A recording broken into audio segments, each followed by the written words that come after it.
point out a couple of things to you. I said I'm going to get some things off my chest, and I am. Trump killed Soleimani, the head Nazi, really, of the Iranian military. Trump was destroying the Iranian economy with brutal sanctions.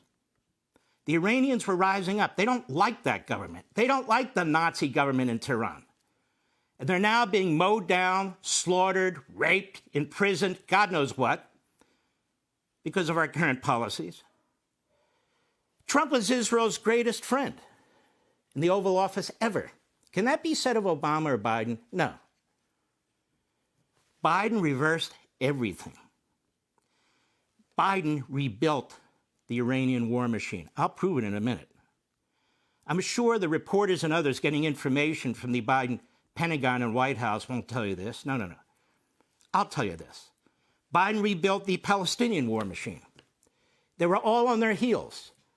That's why there wasn't a war when Donald Trump was president between the Nazi terrorists and the Iranian Nazi regime and the Israelis. And the Israelis today are paying with their lives. I told you, I'm not candy coating a damn thing around here, and I'm not going to. Now, what do I mean that Biden rebuilt the Iranian war machine?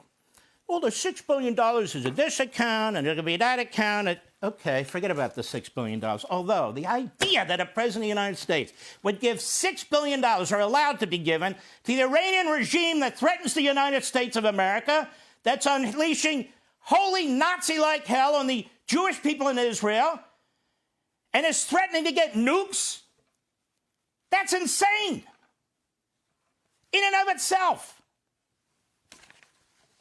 Iran's illicit oil exports hit 5-year high. Free Beacon, Adam Cradle. How is that possible? We have sanctions on their oil. How is that possible? Trump put sanctions in there. Well, Biden didn't exactly lift them, but he's not enforcing them. Listen to this. Iranian oil exports, a principal source of income for Tehran's cash-strapped regime, increased by 35% from 2021 to 2022. Gee, who was president then? Indicating that the Biden administration is not enforcing sanctions meant to prevent these sales. Oh, there's more. Get ready. I bet you haven't heard this all day. Amid this uptick in Iranian aggression, the Biden administration has failed to enforce sanctions on Tehran's oil trade, which benefits China, Syria, Venezuela. Iranian oil sales stood at $44 billion as of August 2022, a 77% increase from Trump's last year in office, with analysis attributing the rise to President Biden's, quote, terminally lax sanctions enforcement. Although the Biden administration has been armed with the intelligence information to seize at least 6 illicit Iranian oil ships in recent months, it has detained 1 ship in the past year, likely to appease Tehran amid diplomatic talks to restart the 2015 nuclear deal. Biden has also provided sanction waivers, permitting Iran access to $10 billion that was frozen in Iraq. Oh, but that's $6 billion in that account and that account. Biden is funding Iran and rebuilt their damn military after Trump had it on its back. Let's be honest. Now, the fact is that sanctions relief to Iran is fungible.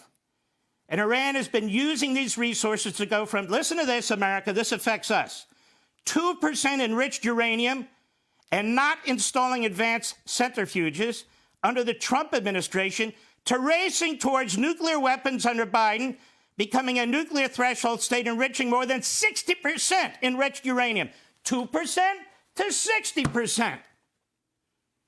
Can you imagine if the Iranian Tehran Nazi regime had nuclear weapons today? Because that's what's coming. And then Biden has secret negotiations with the Iranians. Congress can't even get access to the information other than 8 or so people. They keep saying, what are you negotiating? We need to know what's going on. And they keep pushing them away, pushing them away. I don't have to tell you anything, the administration tells Congress. Then they pick exactly the wrong guy, this guy named Malloy, to negotiate, who's sympathetic with the Iranians. And now, of course, he doesn't even have a classified, clearance. What's that all about? I'm just getting started. Biden reverses Trump policy on aid to Palestinians. Fox News fails to condemn recent terror wave against Israel. Our enemies see all this. They see appeasement. Am I not supposed to talk about Biden appeasement? Was Churchill not supposed to talk about appeasement? Oh, Mark, you're being political. No, I'm telling you the truth. President Biden reaffirmed his commitment to a two-state solution. You know what a two-state solution is for Israel? It's the final solution. Look, that's just Gaza. You're going to have two states? What are they going to have, an air force? Are they going to have missile silos? What's this second state going to look like? And announced plans to bolster U.S. financial aid to the Palestinian people, reversing multiple policies implemented by, that horrible Donald Trump. During his comments, the president touched upon his administration's plans to implement a series of economic and confidence-building measures aimed at improving daily life for Palestinian people living in the West Bank, Gaza, but he stopped short of condemning Palestinian terrorism. Gee willikers. The president also said the U.S. would increase financial contributions to the controversial UN agency, UNRWA, that supports and advocates for Palestinian refugees, adding another $200 million to its budget to become the largest donor country. You see, the Palestinians want the refugees. They want their people poor because the head of the Palestinian regimes, whether it's the Authority, whether it's Hamas, they ruin their people. You basically have mobster-type Nazi thugs running everything. All the money comes through them. They divide their economies up. They have relatives. They have consiglieres that run everything. But look at this one, Newsweek. Biden's Taylor Force betrayal. What's that all about? Joe Biden's recent gift of $235 million, boy, he's pouring the money out, in aid to the Palestinians violates the spirit of the Taylor Force Act. It betrays the memory of Taylor Force himself. Who was he? He was a West Point graduate, U.S. Army veteran, and graduate student at Vanderbilt University.